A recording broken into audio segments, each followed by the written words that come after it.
여러분은 단순한 여행이 인생을 완전히 바꿔놓은 적 있나요? 저는 그 여행이 한국 수학여행이었어요. 그때의 경험이 없었다면 저는 아마 한국에서 살겠다는 꿈조차 꾸지 못했을 거예요. 안녕하세요. 저는 에밀리 윈슬로우예요. 영국 런던에서 태어나 자랐고 런던의 명문 대학교에서 경영학을 전공했어요. 어릴 때부터 부모님은 저에게 언제나 안정적인 미래를 강조하셨어요. 아버지는 로펌 변호사, 어머니는 미술 큐레이터로 일하며 저를 사랑으로 키워주셨지만 동시에 저희 삶을 철저히 설계해 오셨죠. 명문학교 입학, 금융권 취업, 그리고 언젠가 영국에서 가정을 꾸리는 것까지요. 하지만 그 완벽한 설계도를 흔든 건 한국이라는 나라였어요. 제가 처음 한국을 알게 된 건 중학교 시절 친구 소피아 덕분이었어요. 소피아가 보여준 한국 드라마 도깨비의 한 장면이 저를 순식간에 사로잡았거든요. 처음엔 단순한 취미였지만 점점 한국 드라마와 케이팝에 빠지며 한국이라는 나라 자체에 대한 호기심이 커졌어요. 도대체 저 나라는 어떤 곳일까? 하는 궁금증이 마음 한구석에 자리 잡았어요. 잠깐 여러분 그거 아세요? 여러분의 구독, 좋아요, 알림 설정은 저에게 가장 큰 힘이 됩니다. 클릭 한 번으로 제게 큰 힘을 주시길 바라요. 그러던 어느 날 고등학교에서 한국 수학여행을 간다는 소식이 전해졌습니다. 해외 교류 프로그램으로 2주간 서울과 부산을 방문한다는 거였어요. 저는 이 기회를 절대 놓치고 싶지 않았어요. 하지만 부모님께 말씀드리자마자 단호한 반대가 돌아왔습니다. 한국?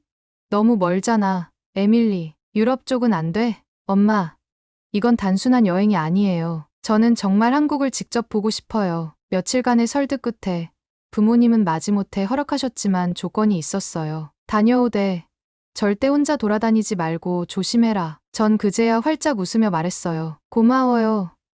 엄마, 저 다녀와서 꼭 이야기 들려드릴게요. 인천공항에 내리는 순간 심장이 터질 것 같았어요. 공항에 가득한 한국어 안내판, 공항 스피커에서 흘러나오는 케이팝 음악, 그리고 창 너머로 보이는 파란 하늘까지 드디어 한국이다 하는 감정이 온몸을 휘감았어요. 첫 번째 일정은 명동거리 탐방이었습니다. 명동에 들어서자마자 오감이 다 깨어나는 기분이었어요. 알록달록한 간판들이 불빛처럼 쏟아지고 거리마다 노점상에서 풍기는 어묵과 호떡 냄새가 코끝을 간지럽혔어요. 친구들과 함께 호떡을 사 먹으려 했는데 앞불싸 계산대 앞에서 멍하니 서 있었어요. 한국어로 어떻게 말해야 할지 몰랐거든요. 그런데 점원 아저씨가 웃으며 영어로 말씀하셨어요. First time in Korea?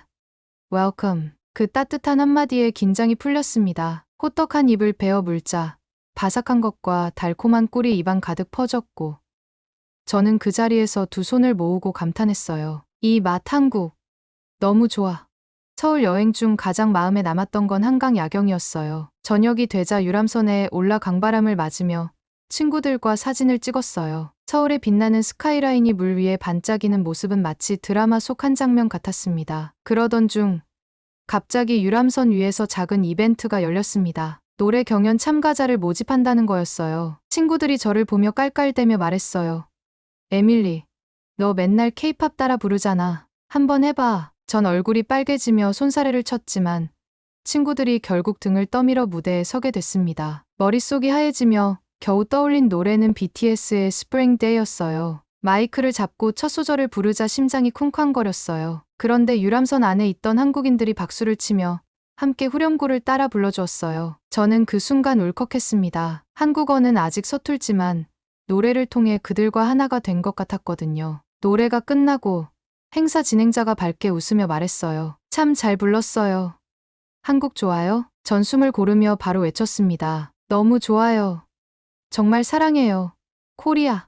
유람선 위의 밤 공기와 사람들의 웃음소리가 제 마음에 깊이 스며들었어요. 부산에서는 해운대 해변과 자갈치 시장을 방문했어요. 하지만 저에게 가장 크게 남은 건 어느 작은 식당에서의 일이었습니다. 혼자 부산 골목을 걷다가 허름해 보이지만 따뜻한 느낌의 한 식당에 들어갔어요. 메뉴판은 온통 한글뿐이라 당황했지만 용기를 내어 김치찌개 주세요 하고 한국어로 주문했어요. 주인 할머니는 반갑게 웃으며 잘했어요. 처음인데 한국말 잘하네 하고 말씀하셨어요. 음식이 나오자마자 너무 맛있어서 허겁지겁 먹었는데 그만 젓가락을 바닥에 떨어뜨리고 말았어요. 당황해 어쩔 줄 모르고 있는데 옆 테이블에 앉아 계시던 할머니가 살짝 웃으며 이거 써요 하고 깨끗한 젓가락을 건네셨어요. Thank you. 그 말밖에 나오지 않았지만 그 작은 친절에 왜 그렇게 눈물이 핑 돌았는지 모르겠어요. 수학여행 마지막 날, 저는 남산공원에 올라 서울 전경을 바라보며 깊이 숨을 들이마셨습니다. 서울의 도시와 산, 그리고 사람들 모든 것이 마음에 새겨졌어요. 여기서 살면 어떨까? 이곳에서 나의 미래를 만들어 보면? 그 생각이 저를 놓지 않았어요. 아니, 그건 이미 결심이 되어버렸습니다. 영국으로 돌아온 후에도 제 마음은 여전히 한국에 머물러 있었어요. 한국어를 더 배우기 위해 유튜브와 드라마로 공부했고, 런던의 명문대학교에 진학해 경영학을 전공하며 한국 기업 취업을 목표로 달렸습니다. 대학교 4학년 때는 마침내 한국의 유명 스타트업에서 해외 마케팅 인턴십 기회를 얻게 되었어요. 합격 메일을 받던 순간 전 소리 지르며 기뻐했어요. 드디어 한국에서 일할 수 있어. 하지만 그 기쁜 소식을 부모님께 전했을 때 돌아온 건 축하가 아닌 단호한 반대였어요. 한국? 에밀리, 넌 영국에서도 충분히 좋은 기회를 가질 수 있어. 왜 굳이 그렇게 멀리 가려는 거니? 아버지는 무겁게 말씀하셨고, 어머니는 제 손을 꼭 잡으며 안타까운 눈빛을 보이셨어요. 넌 외동딸이잖니. 우리 곁에서 안전하게 살길 바란단다. 한국은 내게 너무 멀고 너무 낯선 곳이야. 저는 애써 미소를 지으며 말했어요. 엄마, 아빠, 전 한국이 좋아요. 그곳에서 저 자신을 찾을 수 있을 것 같아요. 하지만 아버지는 단호하게 고개를 저으셨습니다. 에밀리, 한국은 너의 현실이 아니야. 그냥 꿈일 뿐이야. 그날 밤, 저는 침대에 누워 천장을 보며 수없이 고민했어요. 내가 정말 부모님의 뜻대로 런던에 남아야 할까? 아니면 내 꿈을 쫓아야 할까? 하지만 마음속에서는 단 한 가지 대답만 울렸습니다. 내 인생은 내가 선택해야 해. 며칠간의 고민 끝에 저는 결국 선택했어요. 부모님의 허락을 기다리는 대신 제 인생을 제 손으로 결정하기로 했습니다. 새벽녘, 책상 위에 편지 한 장을 남겼습니다. 엄마, 아빠, 저의 꿈을 따라가 볼게요. 하지만 언제나 두 분을 사랑해요. 꼭 다시 만나서 제가 얼마나 행복한지 보여드릴게요. 그리고 전 한국행 비행기에 올랐어요. 창밖으로 떠오르는 해를 보며 속으로 다짐했습니다. 한국에서 반드시 성공해 보일 거야. 그리고 언젠가 부모님께 제가 옳았다는 걸 보여드릴 거야. 한국 회사에 첫 출근하는 날, 저는 아침부터 심장이 쿵쾅거렸습니다. 잘할 수 있을까? 한국 회사 분위기는 어떨까? 설렘과 긴장이 뒤섞인 기분으로 사무실 문을 열었습니다. 안녕하세요, 에밀리 씨. 잘 오셨어요. 몇몇 동료들이 활짝 웃으며 저를 반갑게 맞아주었습니다. 처음 보는 얼굴들이었지만 그들의 따뜻한 인사에 마음이 조금 놓였어요. 간단한 자기소개 후 자리에 앉으니 제 앞에는 노트북과 업무 관련 서류들이 놓여 있었습니다. 아직 업무에 대해 제대로 배우지도 않았는데 사무실에 울리는 키보드 소리와 빠르게 오가는 대화들이 저를 긴장하게 만들었어요. 조금 후 점심시간이 되자 같은 팀의 선배가 다가와 말했습니다. 에밀리 씨, 우리랑 같이 점심 먹으러 가요. 저는 속으로 다행이다. 이렇게 친절하게 챙겨주시다니. 한국 직장도 따뜻하구나 라고 생각하며 기쁜 마음으로 따라 나섰습니다. 회사 근처 식당에 들어서자마자 동료들은 익숙한 듯 자리에 앉았고 메뉴를 빠르게 정해 주문했어요. 잠시 후 반찬이 가득 깔리고 뜨거운 국이 나왔습니다. 자, 맛있게 드세요. 저는 수저를 들며 이제 천천히 대화를 나누며 즐거운 점심을 하고 마음을 먹었지만 예상은 보기 좋게 빗나갔습니다. 동료들은 인사 후 말없이 젓가락을 놀리더니 불과 몇 분 만에 밥과 국을 거의 다 비워버리고 있었어요. 저는 아직 국에 입도 못 댄 채 당황스러워졌습니다. 이렇게 빨리 먹는다고? 한국인들은 점심시간을 이렇게 보낸다고. 저도 서둘러 밥을 떠먹기 시작했지만 너무 급하게 먹던 탓에 목이 턱 막히며 사레가 들릴 뻔했어요. 얼굴이 뜨거워지고 숨이 가빠졌습니다. 그제야 동료 한 명이 웃으며 말했습니다. 에밀리 씨, 한국에서는 점심시간이 짧아서 다들 빨리 먹어요. 처음엔 놀라죠. 그 말에 저는 속으로 내가 생각한 한국 생활은 이게 아닌데 하며 혼란스러워졌습니다. 드라마에서는 늘 여유롭게 카페에서 수다를 떨던데 현실은 이렇게 빨리 먹고 바로 사무실로 돌아가는 거라니. 결국 저는 밥을 절반쯤 남긴 채 자리에서 일어났습니다. 동료들은 계산까지 순식간에 끝내고는 벌써 사무실로 향하고 있었어요. 저는 숨을 고르며 뒤따르며 생각했습니다. 이게 바로 소문으로만 듣던 한국의 빨리빨리 문화였구나. 사무실로 돌아오자마자 저는 잠시 물을 마시며 체한 속을 진정시키려 했습니다. 그런데 그 순간 팀장님이 저를 부르며 서류 한 뭉치를 내밀었습니다. 에밀리 씨, 이거 신규 프로젝트인데요. 이번 주까지 시장 조사 자료를 정리해서 보고서로 만들어 주세요. 갑자기 주어진 업무에 머릿속이 복잡해졌습니다. 뭐지? 이제 막 왔는데 벌써 보고서라니.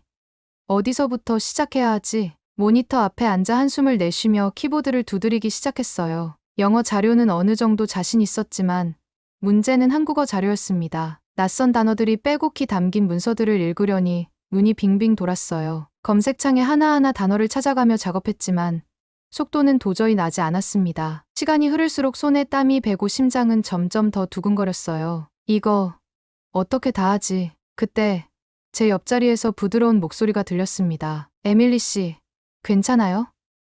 어려운 부분 있어요? 고개를 돌리니 키가 훤칠한 남자 직원이 저를 보고 미소를 짓고 있었습니다. 그는 같은 부서의 박준호 씨였어요. 한국어 자료 때문에 좀 어려워 보여서요. 제가 도와드릴까요? 저는 순간 숨이 탁 막혔던 답답함이 조금 풀리는 기분이었습니다. 정말요? 그럼 부탁드려도 될까요? 준호 씨는 제 자리 옆으로 와서 화면을 보며 차근차근 설명해 주었어요. 이 부분은 주로 한국 소비자들의 선호도 통계인데요. 여기서 핵심만 뽑으면 돼요. 그리고 이 단어는 소비자 행동 분석 같은 뜻이에요. 그는 복잡한 자료를 쉽게 풀어주며 필요한 부분과 불필요한 부분을 구분해 주었습니다. 저는 그의 설명을 들으며 빠르게 메모를 했어요. 처음에는 산처럼 보였던 자료들이 그의 설명 덕분에 조금씩 이해되기 시작했습니다. 와, 이렇게 설명해 주시니까 훨씬 이해가 돼요. 감사합니다. 준호 씨? 그는 가볍게 웃으며 말했습니다. 저도 처음 입사했을 때 비슷했어요. 처음엔 다 낯설고 어렵죠. 천천히 배우면 돼요. 그의 말에 저는 마음이 한결 가벼워졌습니다. 맞아. 처음부터 잘할 필요는 없지. 나도 배우면서 성장하면 돼. 준호 씨의 도움 덕분에 자료 정리가 어느 정도 끝났을 때는 어느덧 저녁 시간이 다 되어 있었습니다. 창밖을 보니 서울의 저녁 하늘이 노을빛으로 물들어 있었어요. 오늘 정말 감사합니다. 아니었으면 하루 종일 헤맸을 거예요. 별 말씀을요. 필요할 때 언제든지 물어보세요. 그렇게 준호 씨와 함께 처음으로 긴 하루를 마무리했습니다. 집으로 돌아오는 길에 저는 오늘 하루를 곱씹었습니다. 빠르게 흘러간 점심시간에 당황하고 주어진 업무에 압도당했지만 그 안에서 저는 따뜻한 도움을 받았고 조금은 성장할 수 있었습니다. 한국 생활 내가 상상했던 것과는 조금 다르지만 이렇게 사람들과 함께하면서 배워나가는 거구나. 그렇게 제 한국에서의 진짜 도전은 이제 막 시작되고 있었습니다. 준호와 함께 처음으로 프로젝트를 마친 후 저는 회사에 조금씩 적응해 나가고 있었습니다. 점심시간마다 동료들과 함께 빠르게 밥을 먹는 것도 어느새 익숙해졌고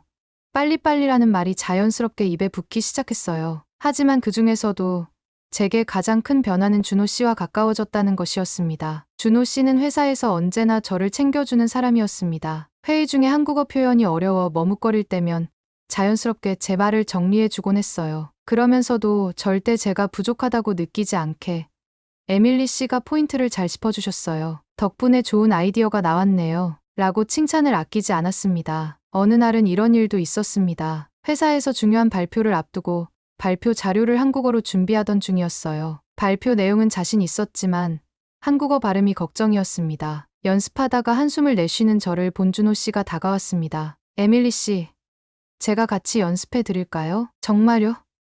그럼 부탁드릴게요. 그날 저녁 사무실 회의실에서 둘이 남아 발표 연습을 했어요. 준호 씨는 제 발음을 하나하나 교정해주며 자연스러운 억양까지 알려주었습니다. 여기서는 고객님보다는 고객님처럼 발음이 더 자연스러워요. 한국 사람들도 이렇게 말해요. 아, 그런 디테일까지 너무 어려워요. 에밀리 씨, 지금도 충분히 잘하고 있어요. 처음부터 완벽할 필요는 없어요. 그렇게 몇 시간 동안 함께 연습하며 저희는 자주 웃고 대화하며 서로를 더 알아가게 되었습니다. 발표 당일, 저는 긴장했지만 준호 씨가 회의실 뒷자리에서 조용히 파이팅이라며 엄지를 들어 보이는 모습에 용기를 얻었습니다. 발표를 무사히 마친 후 팀장님은 저에게 에밀리 씨, 한국어 발표 정말 잘했어요. 많이 연습한 게 느껴지더군요. 라며 칭찬해 주셨습니다. 저는 무심코 준호 씨를 바라보았고 그는 조용히 웃으며 고개를 끄덕였습니다. 이렇게 일로 시작된 저희의 관계는 점점 더 자연스럽게 이어졌습니다. 어느 금요일 저녁, 퇴근 시간이 되었을 때 준호 씨가 조심스럽게 말을 꺼냈어요. 에밀리 씨, 주말에 시간 괜찮으시면 같이 잠실 한강공원 가실래요? 예상치 못한 제안에 순간 가슴이 두근거렸습니다. 아, 네. 저도 한강공원 꼭 가보고 싶었어요. 주말이 되자 저는 처음으로 회사가 아닌 자리에서 준호 씨와 만났습니다. 그는 평소 회사에서 보던 정장 차림이 아닌 캐주얼한 옷차림으로 저를 맞이했습니다. 에밀리 씨, 오늘 날씨 정말 좋네요. 자전거 타는 거 좋아하세요? 사실 잘 타본 적은 없지만 오늘은 한번 도전해 볼게요. 저희는 자전거를 빌려 한강을 따라 달렸습니다. 처음에는 자전거 페달이 익숙지 않아 비틀거리며 겨우 따라갔지만 준호 씨는 제 옆에서 천천히 페이스를 맞춰주었습니다. 괜찮아요. 에밀리 씨, 속도는 중요하지 않아요. 같이 가는 게 중요하죠. 따뜻한 바람을 맞으며 자전거를 타다 보니 어느새 긴장이 풀리고 저는 한국에서 이런 풍경을 볼 줄은 몰랐어요. 정말 아름답네요. 라며 감탄했습니다. 잠시 자전거를 멈추고 한강변에 앉아 휴식을 취하며 이런저런 이야기를 나눴습니다. 에밀리 씨는 왜 한국에 오고 싶었어요? 저는 잠시 하늘을 바라보다가 대답했습니다. 처음엔 한류 때문이었어요. 그런데 와서 보니 이곳에는 그보다 더 많은 따뜻함과 새로운 배움이 있더라고요. 준호 씨는 제 말을 조용히 듣더니 말했습니다. 그 마음이 느껴져서 아마 다들 에밀리 씨를 좋아하는 거예요. 저도 그렇고요. 그 말의 순간 제 심장이 크게 뛰는 소리가 들리는 것 같았습니다. 그날 저녁, 저희는 한강공원 근처 포장마차에서 떡볶이와 어묵을 함께 먹었습니다. 뜨거운 떡볶이에 입을 호호 불며 맵지만 맛있어요 하고 외치는 제 모습에 준호 씨는 웃으며 사이다를 내밀어 주었습니다. 한국에서는 이렇게 매운 거 먹고 사이다 한 잔이 딱이에요. 그렇게 맵고도 달콤한 저녁을 함께하며 저희는 더 가까워졌습니다. 그 후로도 저희는 종종 퇴근 후 함께 저녁을 먹거나 주말에 서울의 이곳저곳을 돌아다녔습니다. 인사동에서 전통 찻집에 가서 유자차를 마시며 한국의 문화를 배웠고 남산에 올라 서울 야경을 보며 이렇게 아름다운 곳에서 살 수 있어서 행복해요. 라고 서로의 마음을 나누기도 했습니다. 하지만 그렇게 행복한 시간이 이어지던 중 작은 오해가 생긴 날도 있었습니다. 어느 날 회사에서 새롭게 맡은 프로젝트 회의 중이었습니다. 저는 해외 시장에 맞춘 홍보 전략을 제안했는데 준호 씨는 한국 시장에는 그 전략이 잘 안 맞을 수도 있어요. 라며 제 의견에 반대했습니다. 평소에는 저를 도와주던 준호 씨가 갑자기 다른 의견을 내자 저는 순간 서운함을 느꼈습니다. 회의가 끝난 후 그는 저를 찾아와 말했습니다. 에밀리 씨, 아까 너무 직설적이었죠.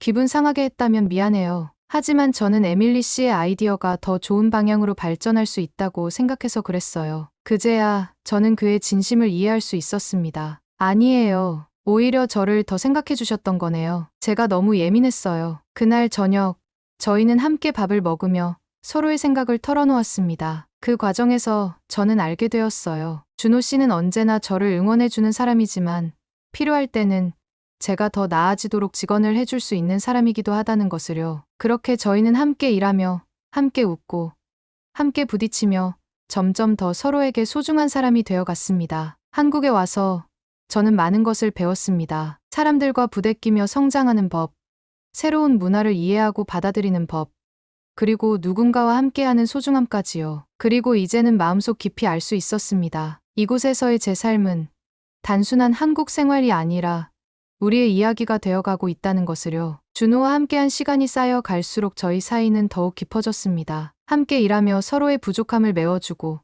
함께 웃으며 한국의 이곳저곳을 돌아다녔던 모든 순간들이 저에게는 소중한 추억이자 행복한 시간이었어요. 그러던 어느 저녁 평소와 다름없이 퇴근 후 준호 씨와 저녁 식사를 하고 있었습니다. 테라스가 있는 작은 이탈리안 레스토랑에서 와인을 기울이며 이런저런 이야기를 나누던 중 준호 씨가 조심스럽게 입을 열었습니다. 에밀리 씨 아니, 에밀리. 그가 제 이름을 부르며 눈을 마주친 순간 제 심장은 저도 모르게 빠르게 뛰기 시작했습니다. 나와 함께 평생을 함께 해줄래요? 그는 주머니에서 작은 반지 상자를 꺼내며 저를 바라보고 있었습니다. 순간 모든 소리가 멈춘 것 같았어요. 저는 떨리는 목소리로 대답했습니다. 준호 씨 아니, 준호. 나도 평생 함께하고 싶어. 저희는 그렇게 결혼을 약속했습니다. 하지만 그 행복은 오래가지 않았습니다. 저희는 곧 이 소식을 부모님께 전해야 했으니까요. 며칠 후 저는 영국에 있는 부모님께 영상 통화를 걸었습니다. 평소보다 살짝 떨리는 목소리로 인사를 건넸어요.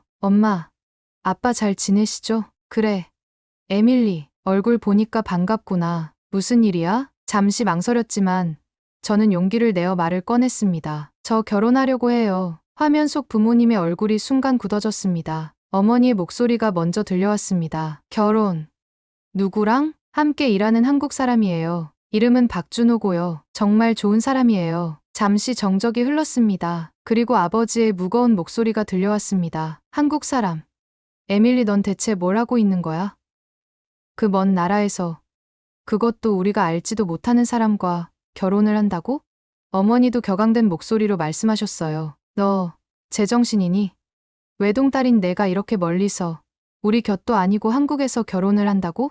저는 애써 차분한 목소리로 대답했습니다. 엄마, 아빠, 저 정말 많이 고민했어요. 하지만 준호는 저를 누구보다 이해해주고 함께할 때 가장 행복한 사람이에요. 꼭 만나보시면 아실 거예요. 그러나 아버지의 대답은 단호했습니다. 만나고 자시고 할 것 없이 당장 한국으로 간다. 너를 데리고 돌아오겠다. 저는 그 말에 놀라며 말했습니다. 아빠, 그건... 하지만 이미 통화는 끊어져 있었습니다. 며칠 후 부모님은 말 그대로 한국에 오셨습니다. 공항에서 부모님을 마주한 순간 저는 걱정과 불안함에 가슴이 조마조마했습니다. 부모님의 표정은 굳어 있었고 어머니는 저를 보며 단도직입적으로 말씀하셨습니다. 그 남자는 어디 있니?